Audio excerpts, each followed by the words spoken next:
Hey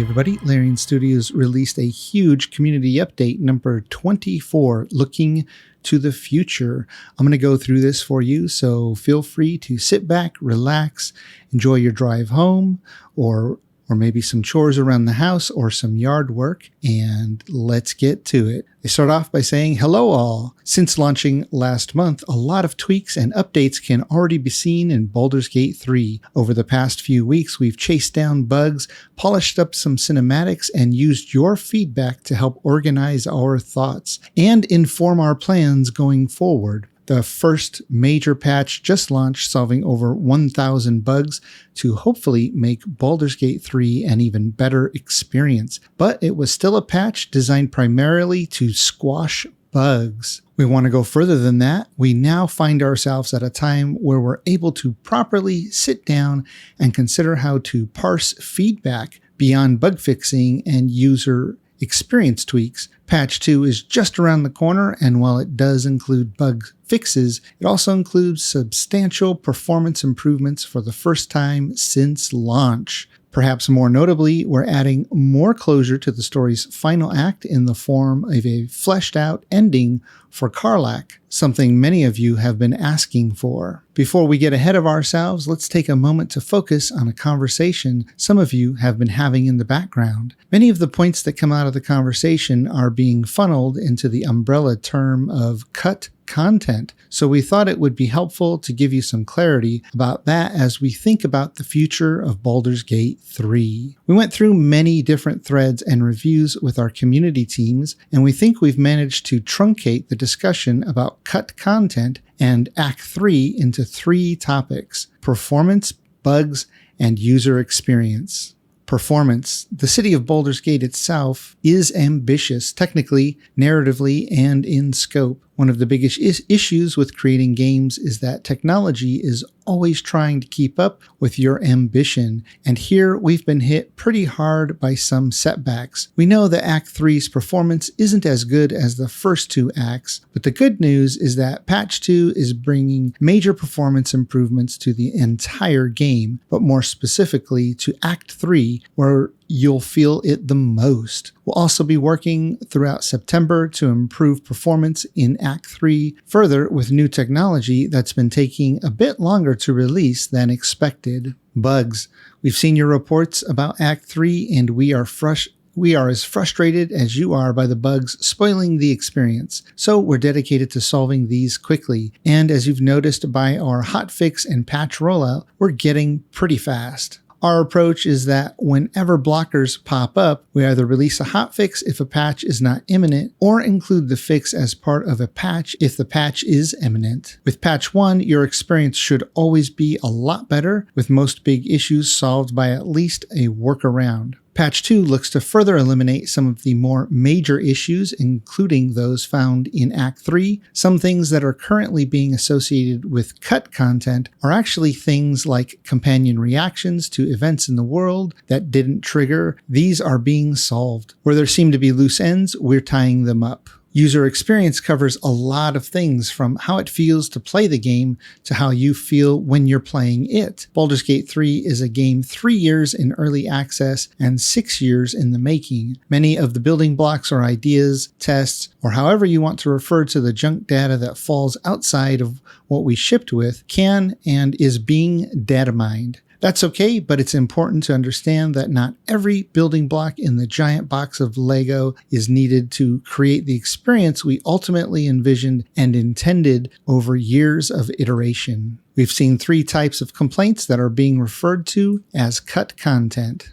The first references content that actually doesn't properly trigger because of a bug. For instance, some of Minthara's reactivity. We've located what's causing that and are working on it and expected a fix for this soon. The second is about the epilogue. What's been data mined is not really cut, but content that we didn't want to release because we didn't think it worked. We're pretty strict with ourselves and our ideas. If it isn't good, if it isn't fun to play, it doesn't make it into the game. One of the reasons why we trimmed the epilogue is because we were afraid the ending cinematics were becoming too long and would detract from the epicness of the experience. But clearly, not everyone agrees with us. So we're going to do something about it. We've started expanding the epilogues, and you'll see the first results of that in patch 2 with the addition of a new optional ending with Karlach. It's fiery, poignant, and gives her the ending she deserves. The third is the things we actually didn't plan for and those we once considered but ultimately didn't do. It was our intention for the Upper City to be an epic cinematic epilogue bringing the story of Baldur's Gate 3 to a close, but we didn't talk about that in advance because it would have been a major spoiler. We feel confident that there's enough content in Baldur's Gate 3 and the city itself, clocking in weeks-long playthroughs at a time, but that's not to say Baldur's Gate 3 didn't see cuts just as every game. It's just important to know that what ultimately shipped was planned long ago in function primarily of making Baldur's Gate 3 fun to play, not for us to close development quickly. Baldur's Gate 3 is a game with many release dates, and despite us moving its launch up by around a month, it's still a couple years late. It was late because we grew teams, ambition, and ideas in function of it being the best game it could possibly be. Thankfully, not every idea makes it into final launch. It wouldn't be the game you enjoy if they did. We're happy that Baldur's Gate 3 has resonated with a great many of you, but we'll never take that for granted. We're committed to tying up loose ends, fixing the remaining bugs, and improving things where we see they could and should be improved. So what can you expect from us in the future? First, we'll keep on monitoring what bugs you encounter and we'll make sure to patch them as fast as we can. Second, we'll start making improvements based on the feedback you're giving us. Baldur's Gate 3 means so much to a great deal of you, and in turn that means the world to us. We love this game and we're not done with it yet. We welcome your feedback, your threads, and also your words of encouragement.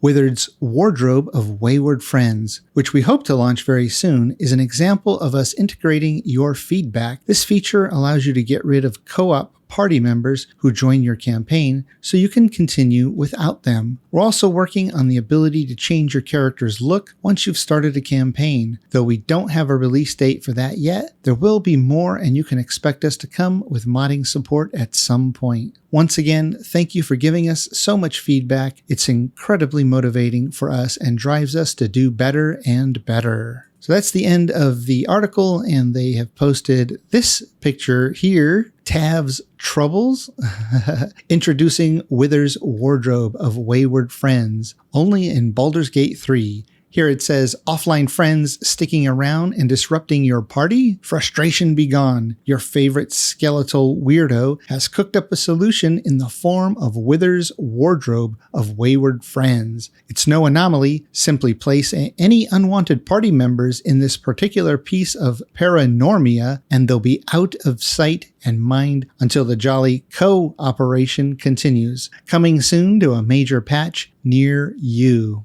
Now, this is a great addition because if you're playing with the friends and you're doing it in co-op mode, you don't want to get stuck somewhere in the game just because your friends can't get on with you. Or maybe if you want to play with others. So that'll be a welcome change. As far as the rest of this, I'm super excited for anything that they add to the game, anything that they fix, improve upon. This, as I've mentioned in some of my other videos, Baldur's Gate 3 being a top-down, turn-based game is unlike anything that I've played before. I mostly play first person or sort of that third person over the shoulder games, and that's my preference. But this game has turned me on to the genre for these types of games, and I'm definitely looking forward to more of them from Larian Studios, and may even have to go back and see what else is out there. So Baldur's Gate 3 has opened up some new doors for me, and it's pretty exciting. And if you're enjoying Baldur's Gate 3, but you want to get the best performance possible, then I recommend you throw out that old potato on your desk and get yourself a shiny new Zydax computer. They're one of the few companies companies that offer a lifetime parts and labor warranty. Just use my link, jirachtheviking.com/Zydax to see what sales and promotions they have going on right now. And a special thanks to all of my patrons. I really appreciate your support. If you'd like to join them, you can find that link in the description. All right, that's it for now. Have fun out there.